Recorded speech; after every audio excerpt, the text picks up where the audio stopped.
Oui, mon cher ami Bertrand, oui, je vais répondre à ta question, t'inquiète même pas. Alors, tu me posais la question de savoir pourquoi doit-on souscrire une assurance vie à un bébé de 15 jours.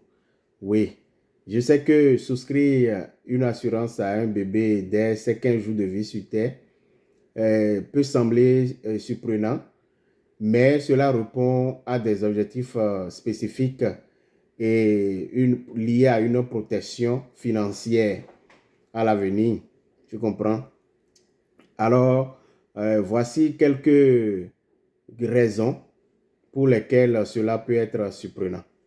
OK? Voici quelques raisons et c'est vraiment pertinent. D'accord? C'est vraiment pertinent. Alors, la première raison, c'est une constitution d'un capital pour l'avenir. Alors, vous n'êtes pas sans savoir que l'épargne à long terme constitue un gros capital. Alors, dans une assurance vie, OK?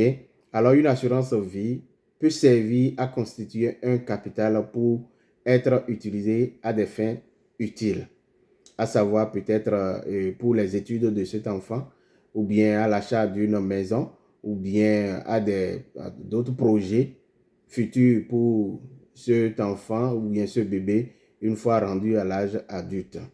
Voyez. Alors, il y a ce que nous appelons également l'effet de boule de neige. L'effet de boule de neige ici, c'est adéquat. Quand l'enfant commence à épargner à bas âge, il y a l'effet des intérêts composés.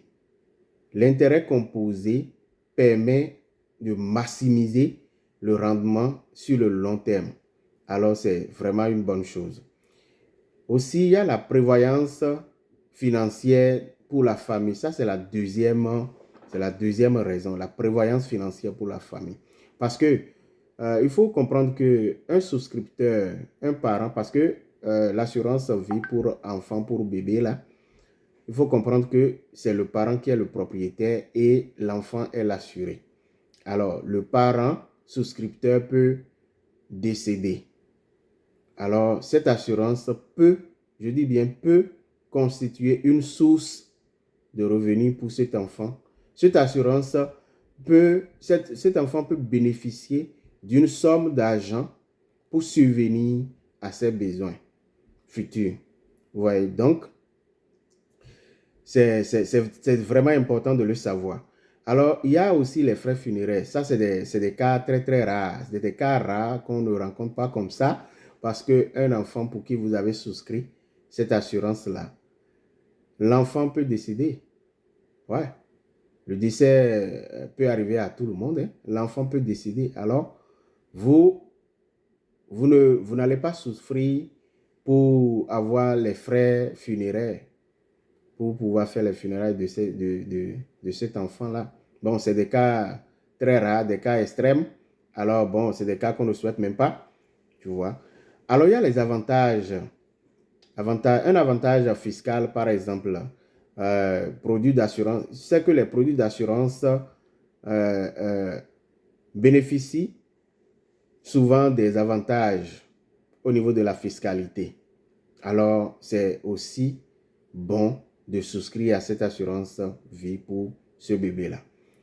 Il y a ce que nous appelons la garantie d'assurabilité. La garantie d'assurabilité ici, c'est que l'enfant est né et l'enfant grandit. Si vous avez assuré cet enfant-là dès son bas âge, ça dit que son assurance peut être à vie. Mais si elle n'est pas assurée dès son bas âge et qu'au fil du temps, cet enfant commence à développer des maladies, là, son assurabilité serait vraiment hypothéquée. Son assurabilité serait hypothéquée parce que le développement des maladies peut rendre cet enfant un enfant qu'on ne peut pas assurer ou bien un enfant qui va être assuré avec vraiment un coût d'assurance plus élevé ou bien une prime plus élevée. Cet enfant peut-être serait supprimé. C'est ça. C'est-à-dire la surprime. Prime élevée. C'est ça qui est surprime. Alors, voilà les avantages d'être assuré à bas âge. Il y a également ce que nous appelons l'éducation financière. C'est une manière pour vous vraiment d'éduquer financièrement cet enfant-là, parce qu'à bas âge, l'enfant sait déjà que les finances personnelles, c'est quelque chose qu'il faut apprendre, c'est quelque chose qu'il faut maîtriser, c'est quelque chose qu'il faut gérer.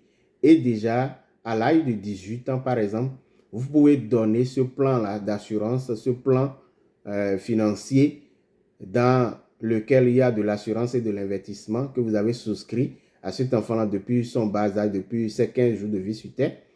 Vous pouvez donner ce plan-là à ce jeune de 18 ans, à son âge de 18 ans, comme cadeau d'anniversaire, par exemple.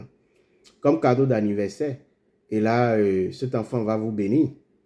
Vous voyez, donc, c'est une manière pour vous vraiment de garantir l'avenir financier de cet enfant-là. Alors, grosso modo, je sais que ce n'est pas obligatoire. Vous voyez, ce n'est pas une nécessité, mais ça aide pour la planification financière de la famille. Et ça aide pour donner une bonne éducation financière à cet enfant-là. Tu vois, donc c'est très important de le savoir. Alors, souscrire une assurance vie pour un bébé n'est pas une nécessité pour toutes les familles, mais cela peut être une stratégie pertinente pour la planification de l'avenir financier et protéger l'enfant contre certains fléaux. Vous voyez, donc, avec toutes ces explications, je ne sais pas si je vous ai donné satisfaction. Donc, et pour avoir plus d'explications, veuillez me contacter au 438-354-2599. OK? Alors, vous pouvez mettre dans le chat ou bien vous pouvez mettre en commentaire vos besoins et on va en discuter si ça parle des finances personnelles et surtout par rapport à l'assurance des bébés, à l'assurance des enfants. OK? Donc, alors sur ce, je vous dis bonne soirée.